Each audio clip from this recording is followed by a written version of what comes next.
আসসালামু আলাইকুম ওয়া রাহমাতুল্লাহি ওয়া বারাকাতুহু।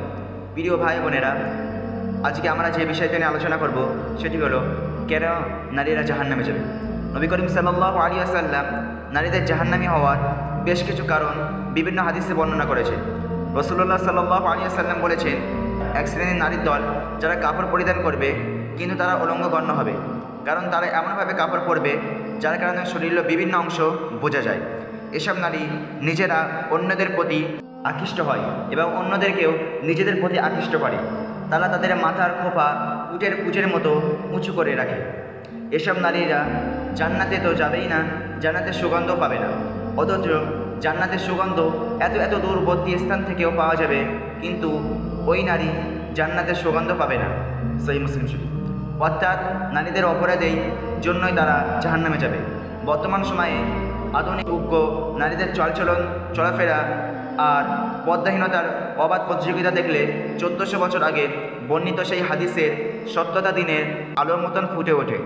সুবহানাল্লাহ, কেবলমাত্র একজন সত্য রসুলের পক্ষেই এমন ভবিষ্যৎবাণী করা সম্ভব ছিল। প্রশ্ন হচ্ছে, তাদের প্রতি কি অবিচার করা হবে, বা নারী হওয়ার কারণে তাদের জাহান্নামে দেওয়া হবে? কখনোই না। আল্লাহ তাআলা বলেন, যারা ঈমান এনেছে এবং সৎ কর্ম করেছে আপনি তাদেরকে এমন জান্নাতের সুসংবাদ দিন যার পাদদেশে থাকবে নহরসমূহ।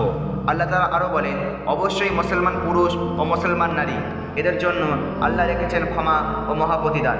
ইবনে আব্বাস রাদিয়াল্লাহু তাআলা আনহু হতে বর্ণিত, নবী করিম সাল্লাল্লাহু আলাইহি ওয়াসাল্লাম বলেছেন, আমি জান্নাতের প্রতি দৃষ্টিপাত করে দেখলাম তার অধিকাংশ আদিবাসী হলো গরীব, আর জাহান্নামের প্রতি দৃষ্টিপাত করে দেখলাম তার অধিকাংশ আদিবাসী হলো মহিলা।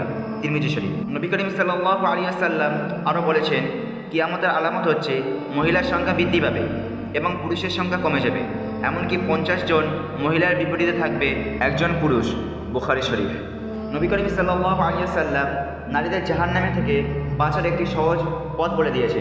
নবী করিম সাল্লাল্লাহু আলাইহি ওয়াসাল্লাম মহিলাদের অধিক পরিমাণে দান করতে বলেছে, যাতে তারা জাহান্নামী না হয়। বুখারী শরীফ।